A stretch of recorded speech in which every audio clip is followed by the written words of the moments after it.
Alors, c'est un double nom.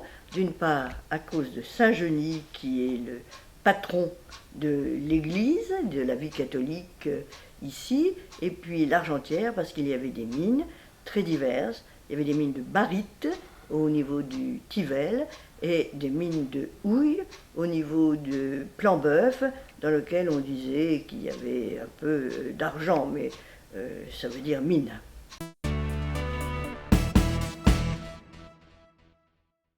Bon, il est connu pendant la période romaine pour avoir reçu un aqueduc et, et qui est encore visible.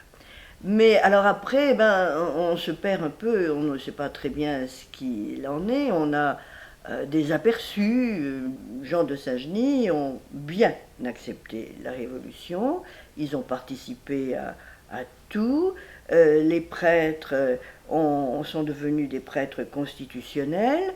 Lors de la Révolution, il y a des personnes qui ont émergé et tout naturellement, comme beaucoup ne savaient pas lire et qu'il fallait maintenant remplir des tas de papiers, on a choisi, comme on a élu comme maire, des gens qui étaient un peu plus, carrément plus éduqués que la moyenne. Il y a eu la famille, un membre de la famille Gazanchon de Chavannes qui habitait à Boussour, qui était noble, qui était fauconnier du roi et qui s'est installé ici à partir de la Révolution en fait. Une des grandes périodes de Saint-Genis-l'Argentière, c'est le milieu du 19e siècle. À ce moment-là, la population atteint à peu près 870 habitants et surtout, Monsieur Balaï s'installe ici avec son épouse qui avait été richement dotée du château de la Valsonnière et il va créer une usine de ruban. De cette usine, il reste rien du tout parce qu'elle est passée de main en main et elle a été détruite finalement dans les années 50-60. La grande période, ça a été la période de 1983 à 2007. C'est la période dans laquelle le maire, qui est un nouveau maire, a donné une incitation extraordinaire. Il était en avance sur son temps. À Saint-Genis, c'est la belle vie. Il faut venir à Saint-Genis parce que c'est un cadre rural. Ça veut dire quelque part qu'il y a encore des agriculteurs qui embellissent et s'occupent du territoire. Et quand on aime bien voir des coteaux, des terrains nettoyés, il faut des agriculteurs. Et il y en a encore un peu à Saint-Genis qui s'occupent de notre environnement. Après, le cadre du village est un cadre sympathique. Mais ce qui est intéressant, c'est que les gens se parlent, les gens discutent entre eux, parce qu'il y a un caractère associatif très fort à Saint-Genis, donc il y a de multiples activités, et c'est toujours possible de bien vivre à Saint-Genis en lien avec les autres, et c'est bien ça qui fait la qualité de la vie.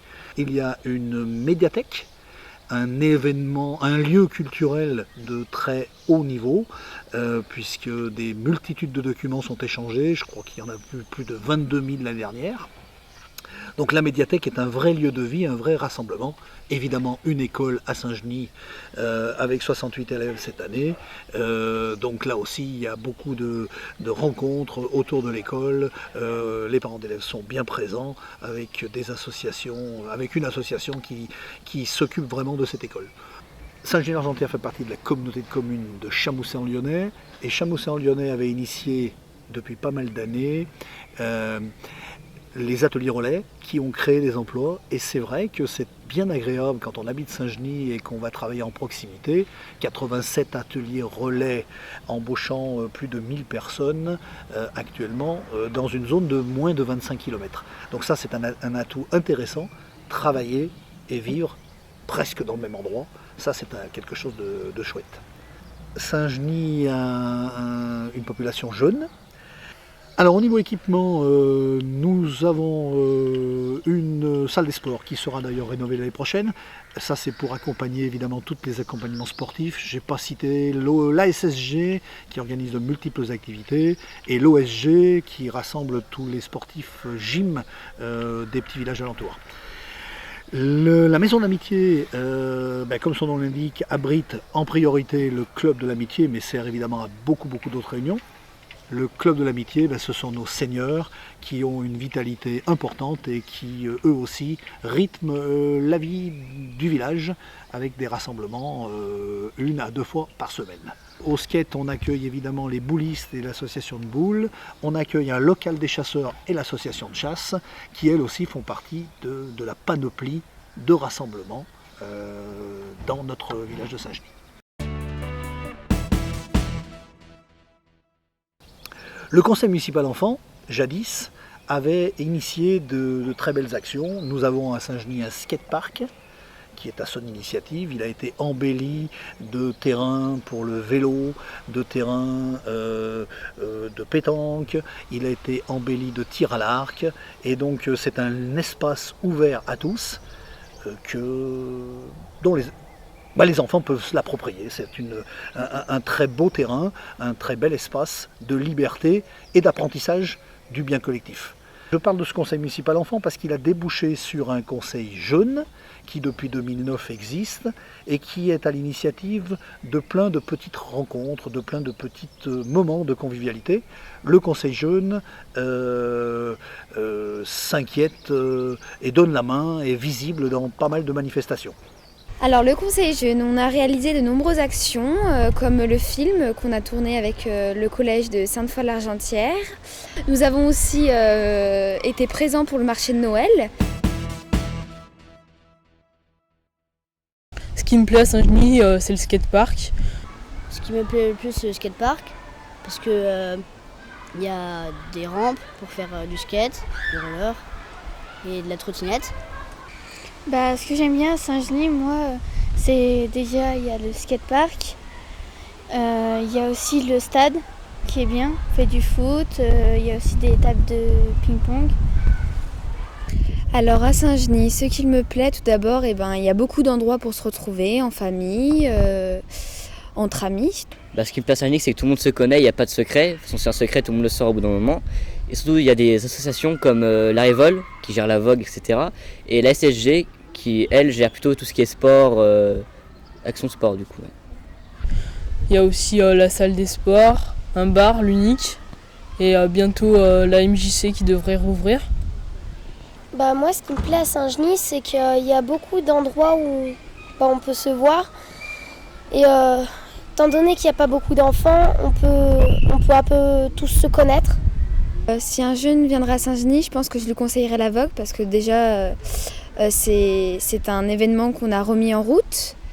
Mais je lui conseillerais aussi le skatepark qui est très connu, ainsi que la médiathèque, les salles de sport et d'autres choses encore.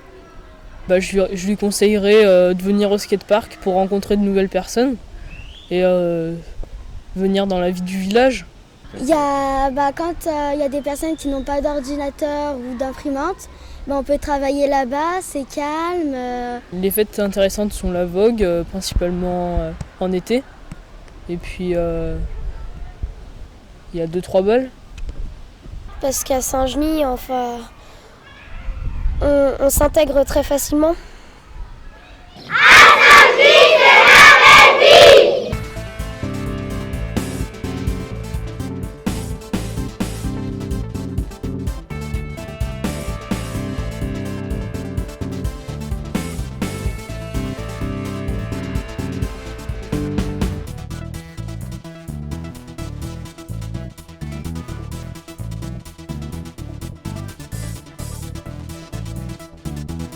À Saint-Genis, c'est la belle vie.